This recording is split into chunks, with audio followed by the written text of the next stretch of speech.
बिस्मिल्लाहिर्रहमानिर्रहीम। आज हमारा टॉपिक है सेलुलर ऑर्गेनाइजेशन के बारे में। सेलुलर ऑर्गेनाइजेशन क्या है? आज हम पढ़ेंगे कि एक जानदार है वो किन किन चीज़ों से बना है, उसका जो बेसिक चीज़ है वो क्या है, किस चीज़ से बना है। सेलुलर ऑर्गेनाइजेशन में अगर हम वर्ड्स ऑर्गेनाइजेशन देखें, ऑर्गेनाइजेशन ऑर्गेनिज्म से निकला है। ऑर्गेनिज्म का क्या मतलब है? जितनी भी लिविंग थिंग है इसको हम ऑर्गेनिज्म कहते हैं। तो मैंने लिखा है living thing is called organism. Living thing जानदार चीज़ों को हम लिविंग थिंग कहेंगे। इसके अलावा सेलुलर क्या है? सेलुलर जो लफ्ज़ है ये सेल से निकला है। सेल क्या है? सेल के बारे में आज हम पढ़ेंगे। सेल एक जानदार की बेसिक एक टेनी यूनिट होता है, एक बेसिक यूनिट होता है जिसे हम सेल कहते हैं। मतलब अगर हम प्लांट देके, एनिमल देके, ह्यूमन देके, ये जितनी भी लिविंग थिंग है जो दुनिया में पाए जाते हैं ये सब सेल से बने हैं। इसका जो सेल है ये अगर हम देखें जिंदगी को, जिंदगी जब आई है तो इसके पीछे सेल का राज है। सेल का राज का मतलब ये है कि पहले सेल था फिर इससे जिंदगी बनी है। अगर हमारे पास सेल ना होता तो फिर जिंदगी पॉसिबल ना होती। तो मैंने सेल का डिफिनीशन लिखा है, the basic unit of life is called cell, या the basic unit of life और living thing is called cell.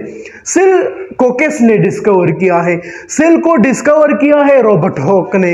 ये एक साइंटिस्ट था जिन्होंने पहली दफा सेल डिस्कवर किया। और कब डिस्कवर किया? 1665 में।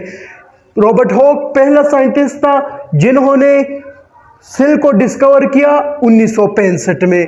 अगर हम देखें सेल हम अपनी निगाहों से नहीं देख सकते, मतलब ये नेकेड आई से नहीं देखा जा सकता है। इसको हम माइक्रोस्कोप के जरिए देखेंगे।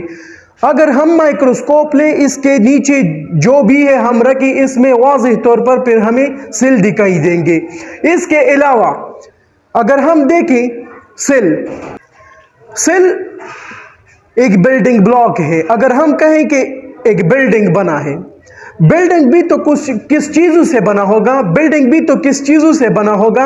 अगर हम बिल्डिंग को देखें, ये बिल्डिंग किस चीज़ों से बना है? इसमें जो मेन किरदार है वो ईंट का है। किस चीज़ का? ईंट का। अगर हम देखें फॉर एग्जांपल ये हमारे पास एक बिल्डिंग है। अगर ये एक बिल्डिंग बना है तो इसमें छोटी छोटी ईंट लगे होंगे, फिर इससे ये सारा क्या बना होगा? बिल्डिंग बना होगा।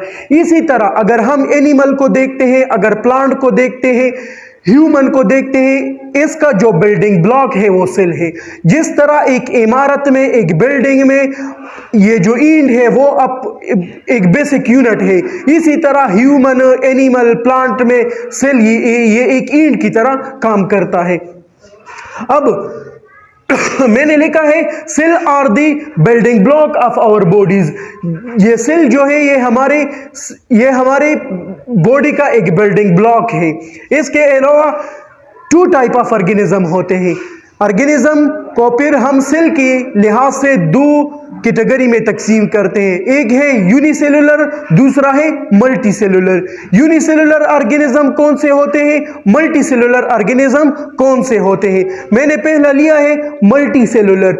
मल्टीसेलुलर वो ऑर्गेनिज्म होते हैं जो 2 या 2 से ज्यादा सेलों से बने होते हैं। तो मैंने लिखा है those organism which are made up of 2 और मोर देन 2 सेल। वो ऑर्गेनिज्म जो 2 या 2 से ज्यादा सेल से बने हो, उन जानदार उन ऑर्गेनिज्म को हम फिर मल्टीसेलुलर कहते हैं। फॉर एग्जांपल अगर हम देखें एनिमल एक जिंदा चीज है, मतलब एक जानदार है। ये ट्रिलियन ऑफ सेल से बना है। अगर हम प्लांट देखें, प्लांट भी 1 से ज्यादा सेलों से बना है। अगर हम ह्यूमन देखें, ये भी ज्यादा सेलों से बना है। तो इसका मतलब ये हुआ कि मल्टी सेलुलर वो ऑर्गेनिज्म होते हैं जो 1 से ज्यादा सेलों से बने होते हैं। जी, तो हम दूसरे नंबर पर पढ़ेंगे यूनिसेलुलर। यूनिसेलुलर ऑर्गेनिज्म कौन से ऑर्गेनिज्म होते हैं? यूनिसेलुलर ऑर्गेनिज्म वो ऑर्गेनिज्म होते हैं जो सिर्फ एक सेल से बने होते हैं, लाइक अमेबा। अमेबा को अगर हम देखें तो ये सिर्फ एक सेल से बना है। बैक्टीरिया, अगर हम बैक्टीरिया को देखें तो ये भी सिर्फ एक सेल से बना है। इसी तरह हजारों ऑर्गेनिज्म ऐसे हैं, मिलियन ऑर्गेनिज्म ऐसे हैं कि सिर्फ एक सेल से बने होते हैं। तो यूनिसेलुलर ऑर्गेनिज्म की डिफिनीशन मैंने इस तरह लिखी है कि those organism which are made up of one cell is called unicellular organism. वो ऑर्गेनिज्म जो सिर्फ एक सेल से बने होते हैं उसे हम यूनिसेलुलर ऑर्गेनिज्म कहते हैं। एग्जाम्पल अमेबा और इसके साथ बैक्टीरिया एटसेट्रा।